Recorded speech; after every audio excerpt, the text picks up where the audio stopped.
Hi guys, so ayan, yung kamote na pinatubo ko, ayan o, laki na. So tanggalin na natin to at ilagay sa tubig. Dagdagan din natin ng tubig kasi nga inubos na. Wait lang tayo na maging okay yung weather dito sa Romania kasi nga hindi pa pwedeng magtanim ngayon. Medyo malamig-lamig pa sa labas at hindi pa talaga kumpiyansahan ba. Kay like last year lagi na excited ko mananim ng mga gulay tapos bumalik ulit yung lamig patay lahat ng ending. Nagtanim ako ulit. May ano ako guys, may sipon. Nadutlan si Zinalyn sa Kalakawan. Diba? Galing kasi kami sa Bucharest tapos kahapon mainit siya tapos may hangin. Yung weather dito is alam niyo na pag hangin may dalang sakit. So ayun, nag-t-shirt ako guys. Ayan o. Ilagay ko lang to dito sa tubig. Okay. Maggamot man eh. Madali lang naman magpatubo ng talbos. Kung gusto nyo magtanim ng kamote, nabili ko lang dito sa city. Ano? Ayan. Pwede na siyang gulayin, talbos. O, gamot na to, guys. Ayan. Kumain si Edie ng noodles. So, ayan guys, magpaararo pala sila si Bianan ngayon sa garden para prepare ba. Kabayo yung mag-araro. Sobrang ganda ng weather ngayon sa labas. Hindi pala kabayo ang magdaro, magbungkal.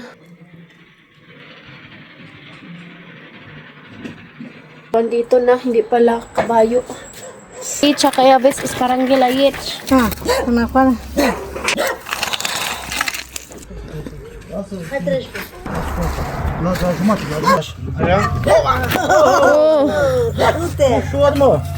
Unde te duci?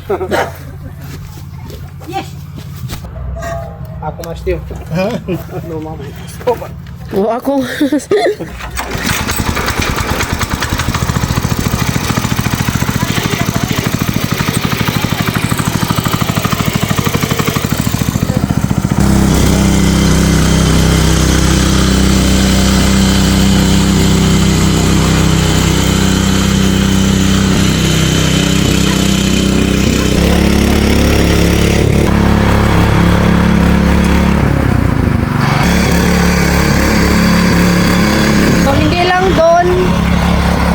Sa garden ko, pati na rin dito guys, tamnan din nila ni mama. Last year dito nilagay yung greenhouse, tapos nasira, napulaan yung mga binan ko, tinanggal.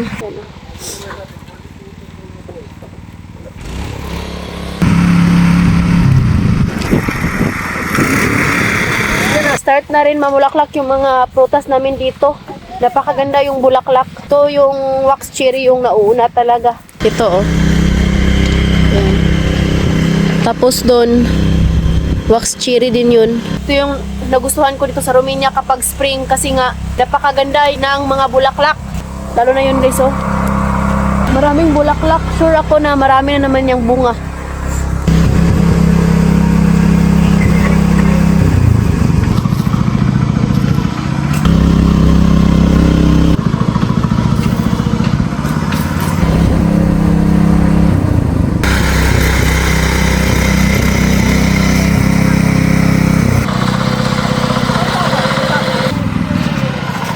Ready to plant na talaga, no?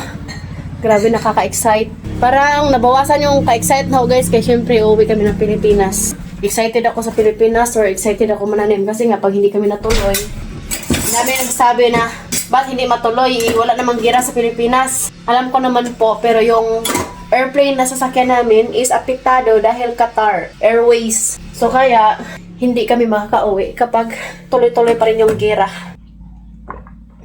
So ayan, alas 4:08 na pala dito ng hapon. Nag-start na dito guys, alas 7 na ng gabi, maliwanag pa. So, anam-anam na si Ja.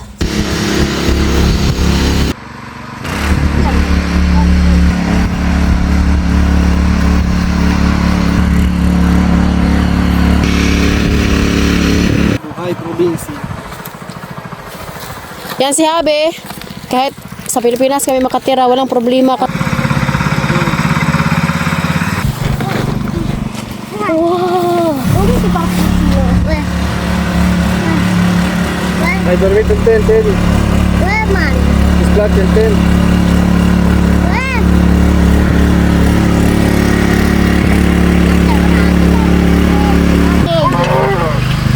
ये দিয়ে bolang kami na to.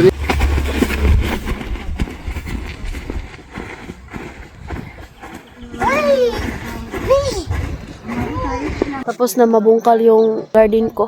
Pero ngayon is parang kalahati lang yung taniman ko. Yung kalahati, ibigay ko ni mama. Kunti lang yung itatanim ko this year. Ito yung strawberry namin. Tanim ni mama. Yung peach guys, oh. Ang ganda.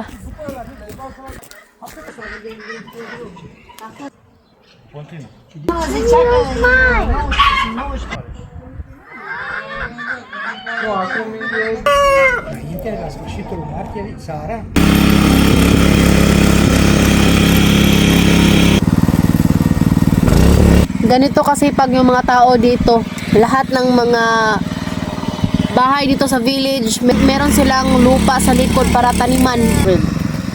Mara. Hop, jab. Hop. Good job, good job, good job, good job. So ayan guys, tapos na mabungkal yung lupa doon. Kami naman nandito kami sa tent, nagigahiga lang. Palamig na dito sa labas pa, no? I want to eat that. Yan. Finally, natapos din. Hintay na lang kami na matapos yung Easter. Yung Easter ng Orthodox is this Sunday pa yata. So after Easter, pwede na yan sila magtanim. Hinihintay lang nila yan. Yung kapitbahay namin, hindi pa sa nag-start. Pero nakaprepare na yung lupa. Ayan, tapos na dito. So, yun lang naman guys. Maraming salamat po sa lahat ng suporta ng aming mga video. Sana wag po kayong magsawa hanggang sa dulo. Thank you for watching. We love you all. God bless.